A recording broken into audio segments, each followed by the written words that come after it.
Bienvenue pour cette première édition du Strike Tour, compétition en équipe et en individuel mixte réunissant l'équipe de France face aux meilleurs joueurs du monde. Dans la division 1, l'équipe de France la plus forte et les teams Sirius et Mercury vont devoir se confronter. La division 2, quant à elle, comprend les deux meilleures équipes internationales, les teams Orion et Vega, et la seconde équipe de France.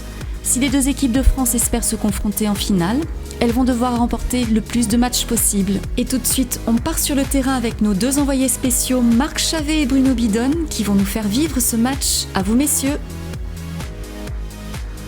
Mesdames et messieurs, bonjour à toutes, bonjour à tous. Quel plaisir de vous retrouver du côté du bowling La Sphère. Nous sommes à Fontaine-le-Comte pour un morceau d'histoire sur la planète bowling.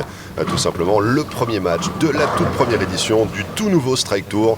On va en parler bien sûr durant l'intégralité de cette émission en présence de l'un des instigateurs, le créateur, le fondateur, l'immense Bruno Bidon, que j'ai le plaisir de retrouver après toutes ces années. Bruno, bonjour à vous. Bonjour Marc, c'est un plaisir de vous retrouver pour ces matchs de bowling.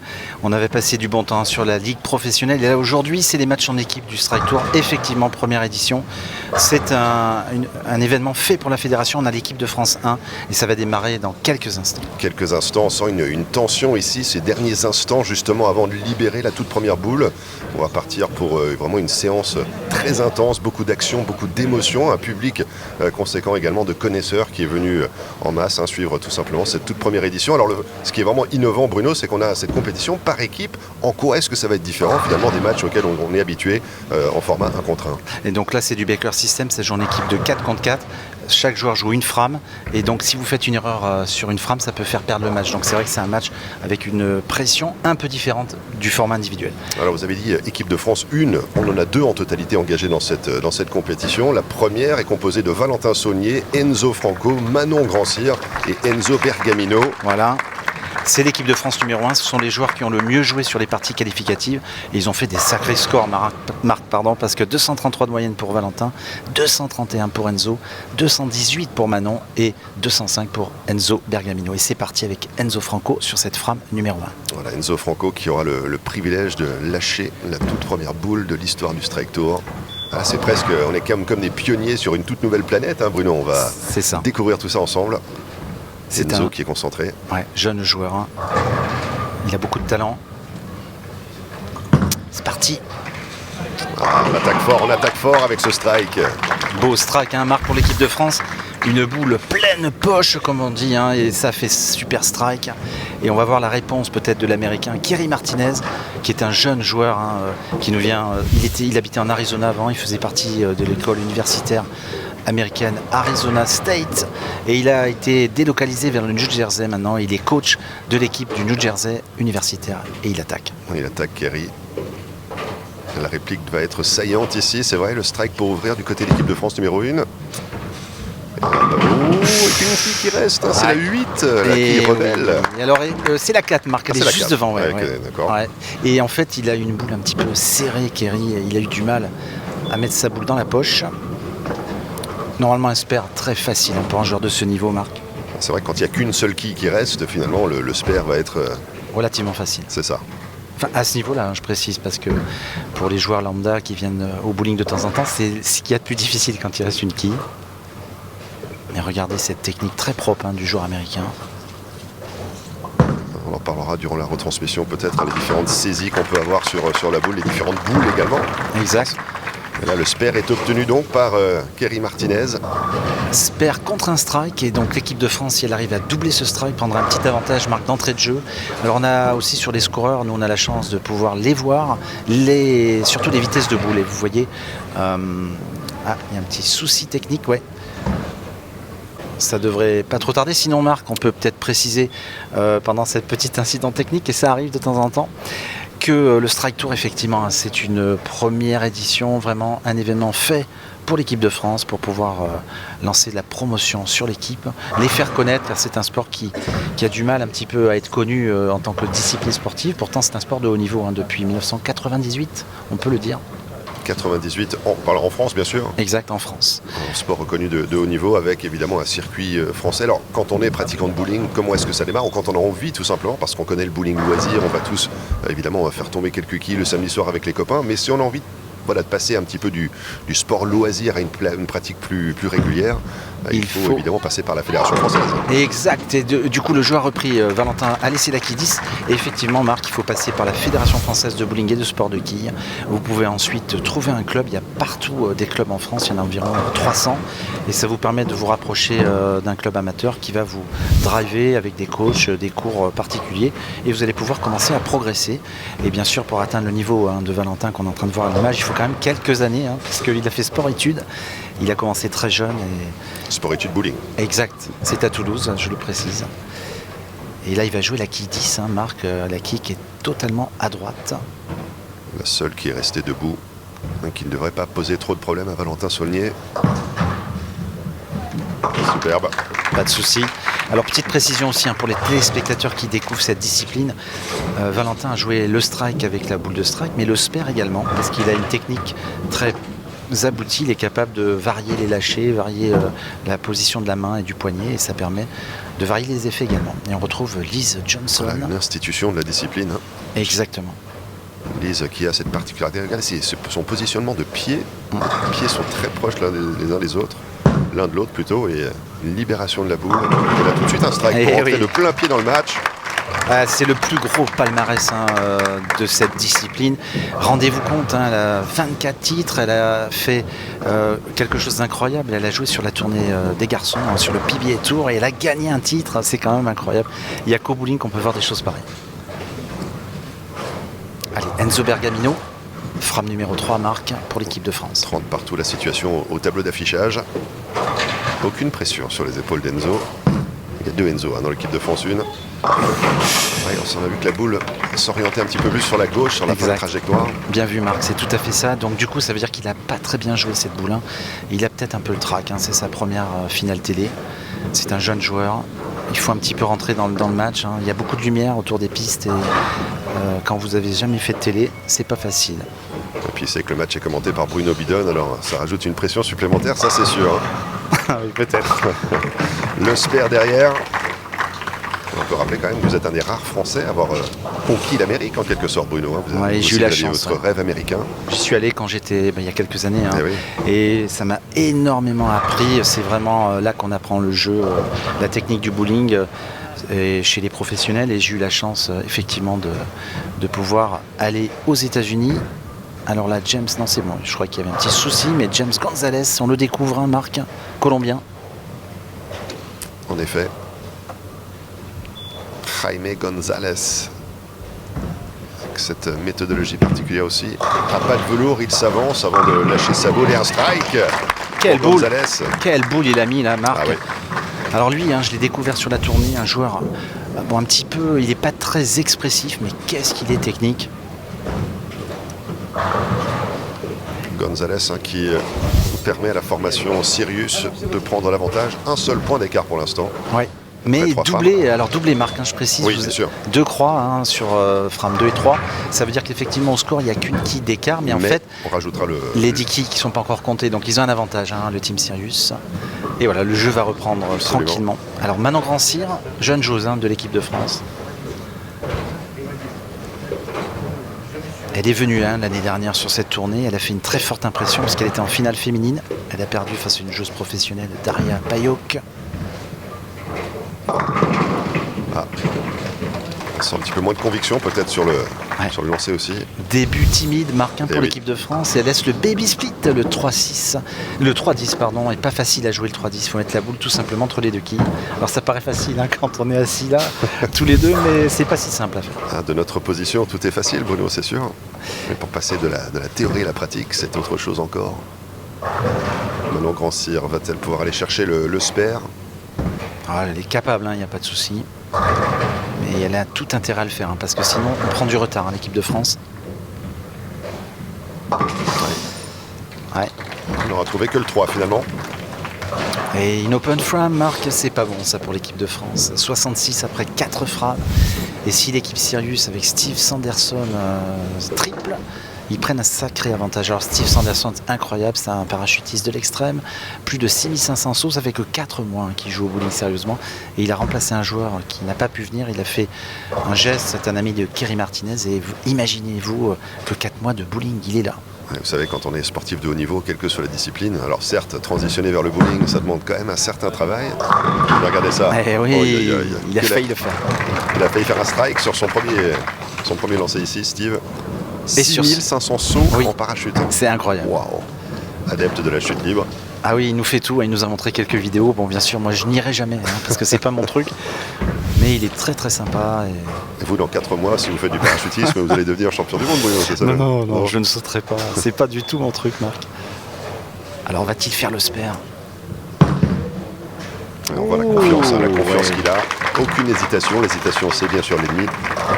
Il est facile, je suis assez impressionné. C'est une équipe très homogène, on va dire. Il y a Lee Johnson, Kerry Martin, c'est un très bon joueur. Alors, Héloïse Courtin, qu'on va découvrir tout à l'heure, c'est la plus jeune et la moins, on va dire, expérimentée, à part Steve. Donc, je pense qu'elle est bien entourée, elle devrait se mettre dans le match. En tout cas, il y a une belle perf à la clé. Battre l'équipe de France numéro 1, c'est quand même quelque chose. Voilà, le Baker System, on joue 1-2-3-4, 1-2-3-4, 1-2. Donc là, c'est le deuxième passage pour le premier joueur, celui qui avait lancé la toute première boule tout à l'heure. Exactement, Marc, et il joue la 5. Ouais. Le jeune Enzo Franco. Oh, magnifique. Ouais. Il avait démarré avec un strike et il poursuit avec un strike. Il plaisante pas, Enzo. On n'est pas venu faire de la figuration aujourd'hui du côté de l'équipe de France 1. C'est vrai qu'un temps de retard. Enzo Franco, oui, excusez-moi. Est-ce que le spare justement de Steve Sanderson, ça va permettre à l'équipe de France 1 d'entrevoir peut-être une possibilité de remonter? Tout à fait, Marc. Belle analyse, c'est tout à fait ça. C'est-à-dire que s'ils arrivent à doubler sur la 6, l'équipe de France, ils peuvent mettre le doute à l'équipe Sirius. Et si Karim Martinez n'arrive pas à striker, ça peut le faire. Il relaisse la même quille. Exactement, il y en a une qui reste. La même, photocopie pour Kerry. Copie carbone. La 4. Et ça prouve qu'il est régulier, Marc, parce qu'il a fait 2 fois la même chose. C'est fou. Il va chercher sa boule de spare sur l'autre retour de boule, car sur ces compétitions à 4, il n'y a que les boules de strike sur la paire de pistes de finale télé. Et toutes les boules de spare sont à côté. Mais Kerry, en bon champion qu'il est, un spare comme ça, c'est vraiment une formalité, Marc. Une simple formalité. Et du coup, il y aura peut-être une pression supplémentaire sur la 6 côté équipe de France 1. Exact, et il pourrait revenir avec un petit doublé. On n'est pas trop chauvin, mais on aimerait bien que notre équipe de France passe devant. Alors, moi j'ai un peu confiance en Valentin. C'est lui qui a le match en main. C'est un grand champion, Valentin Saulnier. Il a été champion d'Europe. Le poids de la responsabilité bombe à Valentin Saulnier, parce que c'est vrai qu'on se rapproche de la deuxième moitié du match maintenant, du coup. Et ça va vite en bowling. Et s'il arrive à doubler, pour vous dire, sur la 6, ça permettra à l'équipe de France de tripler. Ils y reviennent directement dans le coup. C'est pour ça que le match n'est pas encore plié, malgré qu'il y ait plus de 20 quilles de retard, 22 pour être précis. Valentin qui a fait quelques tournois professionnels aux États-Unis. Il a tenté sa chance également. Sport-études également. Marc, il le met. Super boule. Et du coup on double en 5 et 6. Ouais, l'équipe de France double et ça me fait vraiment plaisir. Ils reviennent dans le match. Et c'est là que ça va être, la pression va monter là sur les dernières frames. On dit souvent 8, 9, 10 ou 9, 10, ça dépend. Mais là, il y a déjà la pression. Voyons une question qui revient souvent du côté de nos amis téléspectateurs qui ne connaissent pas forcément la discipline. Est-ce qu'il y a déjà eu une rencontre où une équipe a fait que des strikes? Alors, 300 à 300, non. À ma connaissance, ça n'est jamais arrivé. Il y a eu déjà en individuel, Aelis Johnson strike. En individuel, on a déjà eu 2 fois 300, mais en équipe, non, ça n'est jamais arrivé. Alors, on aura peut-être cette chance, on verra. C'est vrai que ça serait un morceau d'anthologie, un morceau d'histoire que d'avoir une performance comme celle-là pour la première édition. Enzo Bergamino pourrait tripler, Marc, et revenir. L'équipe de France reviendrait vraiment dans le match. Et je check les vitesses de boule. Valentin joue à 29 à l'heure, c'est quand même très rapide en boule d'attaque.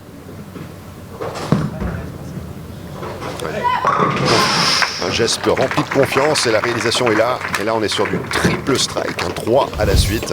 Et ils reviennent, Marc, l'équipe de France, là, c'est parfait. Scénario idéal pour nous.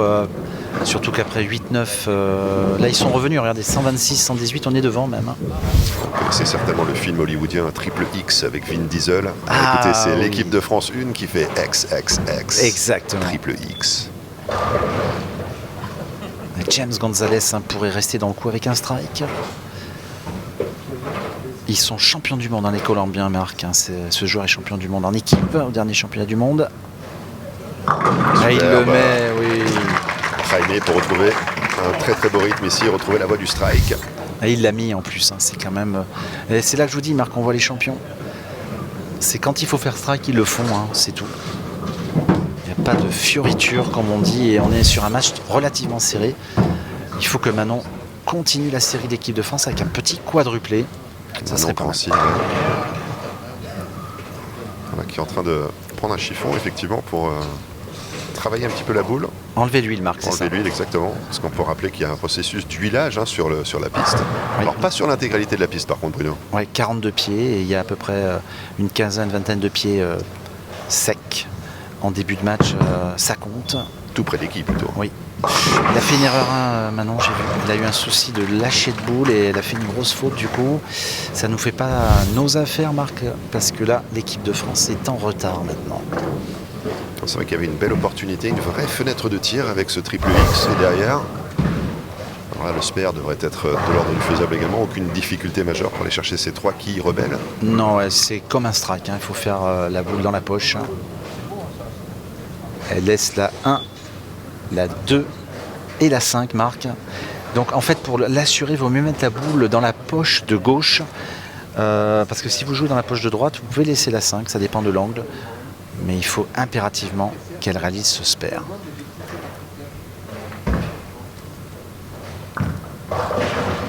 Voilà, c'est beaucoup plus lisse, effectivement, dans le lâcher. Pas de problème pour Manon qui va chercher le spare. Bien joué, Manon. Ça permet à l'équipe de rester au contact, Marc. Mais attention à ce jeune homme, j'ai envie de dire. Non, Steve Sanderson, parce qu'il a moins la pression, si vous voulez. Quand vous n'avez pas de palmarès, que vous êtes un nouveau joueur, lui, il est l'outsider. Donc, au contraire, il est porté un petit peu pour pouvoir peut-être faire ce triplé et permettre à son équipe quasiment de gagner, j'ai envie de vous dire, déjà dès la frame 8. Aux portes de la victoire, effectivement, pour l'as des as du parachutisme. Parachuté sur la planète bowling en 4 mois seulement, et là... Il a fait un petit écart. Oh là là là là. Aucun problème. Triplé. C'est impressionnant. Ouais. Une vraie démonstration. Et avec ce petit triplé, tout de suite, Marc, vous allez voir le score. Ils sont en train de s'envoler. Et oui, 168, 153. Ça fait mal, ça, Marc. Il y a un vrai fossé d'écart. Alors Quelquefois on est au coude à coude, mais là c'est presque une abîme qui sépare les deux formations. Ouais, là il y a à moins d'une erreur de l'équipe Sirius, l'équipe de France pourrait revenir, mais là, s'ils sont sérieux, le point est acquis. Alors je vous rappelle les règles aussi du strike tour. L'équipe gagnante prend 3 points, c'est un système de poule, et donc on élimine la plus petite équipe, celle qui fait le moins de points. Donc il y aura une équipe d'éliminée sur cette division. Oh, superbe! On ne se démobilise pas du côté de l'équipe de France 1, on reste concentré évidemment. Et ça c'est très très bien de la part de Enzo Franco qui a réussi que des strikes, je crois, Marc, si je dis pas de bêtises. Et à fond, je vous dis, le score max de l'équipe de France c'est 223. 193, 223. Ça va être dur quand même, Marc. Ça va être dur. Parce que Kerry Martinez, c'est pas le style de personnage, j'ai envie de vous dire, à lâcher l'affaire. C'est ça. Et on va le voir tout de suite. Kerry qui arrive. La poche 1-3 également, la quille 1 et la quille 3 pour rentrer et aller chercher le strike. Et il a mis une super boule, Marc. Là, c'est pleine boîte, comme on dit.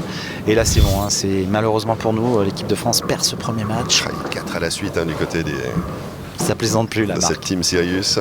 Et que des 9. Regardez la différence avec notre équipe de France. Que des croix et des 9. Ça veut dire qu'ils sont tout le temps dans la poche. Et l'équipe de France a un petit peu plus de mal. Alors ça arrive, on peut perdre le premier match et gagner les 2 derniers. Donc du coup, rester dans le coup. Mais là, ça commence très mal. Allez Valentin, ça serait bien quand même de terminer fort. Il termine fort. Il termine très très fort. Il prend ses responsabilités comme le capitaine Valentin Saulnier. Lui, il a du mental, je peux vous le dire. On l'a vu sur plusieurs matchs par le passé. C'est un joueur qui répond très très bien à la pression, Valentin Saulnier. Il ne tremble pas. Je pense qu'il va terminer en strike. Donc je pense qu'il devrait faire 223. Et vous voyez l'équipe Sirius, il va lui falloir juste un spare. Donc ça devrait être bon pour l'équipe composée d'une Française et de 3 Américains quand même et d'un Colombien. Une équipe très très mixte. Très hétéroclite. Exact. Des parcours complètement différents, c'est vrai. Et Valentin qui va sûrement le mettre, je pense, encore. Il y a une quille qui reste. Ouais, il m'a fait mentir la quille 10. La 10, c'est la quille rebelle. Et donc ils vont terminer à 212 normalement avec le spare. C'est déjà foutu, Marc, j'ai envie de vous dire. Dommage pour nous. En effet. Toujours l'équipe de France 2, évidemment. Alors c'est pas encore totalement fini pour l'équipe de France 1 parce qu'elle va jouer un deuxième match. Mais donc elle aurait que 3 points et il faudrait que dans le dernier match l'équipe Sirius perde en fait. Vous voyez. Donc mais bon, on est loin de tout ça encore. Ouais, on va s'intéresser à la fin de cette rencontre, avoir le score définitif. 10e frappe du coup pour la team Sirius désormais, avec Liz Johnson pour finir en fanfare. La femme la plus titrée de la planète bowling. Des accomplissements incroyables. Elle jouait contre les hommes et elle gagnait les titres, c'est fou. Incroyable. Une légende de la discipline. Un jeu très très fluide, Liz Johnson. Et regardez, quand on joue en finale télé face à Liz Johnson, c'est ça un petit peu le problème, Marc, c'est qu'elle fait tomber tout le temps les déquilles. C'est vrai. Et que mentalement, il faut être extrêmement puissant, ne serait-ce que. Et là, on est sur 5 strikes d'affilée, Bruno. On parle de la faisabilité de finir un match avec 10 strikes sur 10 frames. Et là, c'était un très beau match. Ils peuvent nous faire 258 à fond, Marc. 248, pardon, excusez-moi. Belle partie quand même pour le team Sirius. C'est une machine à strike, Liz Johnson. Regardez, je pense que c'est reparti. Oui. C'est pareil facile, Marc. Inarrêtable. Impossible à stopper. En tout cas, on voit un écart au point au tableau d'affichage également très impressionnant. Cette victoire, 6 strikes d'affilée pour la Sirius Team. Et une victoire donc 248 à 212. C'est pas fini, Marc. Il reste une boule. 258 max. Pardonnez-moi, oui. Mais bon, comme ils avaient gagné, on s'est un peu relâché. C'est un peu ça. Allez, sous les applaudissements du public de Fontaine-le-Comte, la dernière boule de Liz Johnson. Il y a une quille qui reste cette fois-ci pour Liz Johnson, effectivement. Et donc Marc 257. 257. Ça commence fort. Donc voilà la poignée de main entre les deux équipes. Et donc la suite, Marc, l'équipe de France face au team, que je dise pas de bêtises, Mercury, excusez-moi de ce petit retard. Donc restez bien avec nous, à tout de suite. Les stats de cette fin de match, le team Sirius a dominé l'équipe de France avec 8 strikes contre 6. Au niveau des spares, 3 pour le team Sirius et 4 pour l'équipe de France. Mais ce qui fait la différence dans cette partie, c'est le trou de Manon Grand-Cyr qui laisse la quille 10 à la frame 4. Voilà, toujours à Fontaine-le-Comte. Ici, la toute première rencontre de la toute première édition du Strike Tour vient de se conclure. Liz Johnson qui est avec nous, qui a fait un travail phénoménal sur la piste. On va recueillir une petite réaction. Liz, just a quick thought about what happened here. Match number 1, history in the making. You guys winning in dramatic style. Awesome performances. You guys are strike machines. What did it feel like to be out there here in France? It was a lot of fun. This is my first time in France in this type of environment in the bigger format. It was, you're relying on not just yourself, but 3 other players. So it's a lot of fun and just trying to enjoy it. Voilà, Liz nous dit c'est la première fois en France avec ce type de compétition, avec le format Baker. On va essayer de profiter, donner le meilleur de nous-mêmes et espérer aller jusqu'au bout. Liz, there's stiff competition all around the field here. Some great teams to look forward to, some great matches to look forward to. What's it going to take for you guys to make it all the way and go out and grab the title? Well, definitely the lanes are pretty nice right now, and just got to fill frames and get a lot of strikes and get our spares. Voilà, l'objectif pour nous, ça va être évidemment de continuer sur la lancée, d'obtenir le plus de strikes possible, éventuellement des spares s'il faut, et aller chercher cette victoire. Thank you very much. Look forward to seeing more of you. Merci. Avec Valentin Saulnier, le capitaine de l'équipe de France 1, la toute première équipe, il y en a 2 en totalité dans cette compétition. Valentin, une petite sensation quand même. Alors, on voit qu'il y avait un petit différentiel quand même entre vous et vos adversaires. Une première réaction par rapport à cette toute première rencontre ? Le petit différentiel, nous, on le voyait pas du tout sur les pistes. Ils ont 2 très bons joueurs et après 2 joueurs un peu plus faibles qui ont quand même réussi à faire les strikes. Et une fois que les strikes sont faits, le score est là. Et nous, on a juste 2 mauvais lancers qui sont 2 trop. Mais on doit corriger ça pour la suite. Une correction de ces 2 mauvais lancers. Le tournoi, il y a encore plein de matchs à suivre. Il y a encore une belle ambition. Quel est votre objectif pour vous à l'occasion de ce tout premier tournoi ? C'est clairement de gagner le prochain match et espérer que le résultat soit favorable entre les 2 autres équipes pour pouvoir se qualifier pour la demi-finale et puis après enchaîner sur des victoires pour gagner. Est-ce qu'il y a une pression particulière quand on joue comme ça sur le sol français, qu'on est joueur qui représente l'équipe de France ? Bien sûr, beaucoup plus de pression que je pense les étrangers peuvent ressentir. Nous, on a beaucoup d'attentes sur nous, même si on n'est pas forcément dans une compétition officielle, équipe de championnat, mais on a beaucoup de pression. Ouais. Merci beaucoup Valentin, on a hâte de vous retrouver pour la suite. Merci.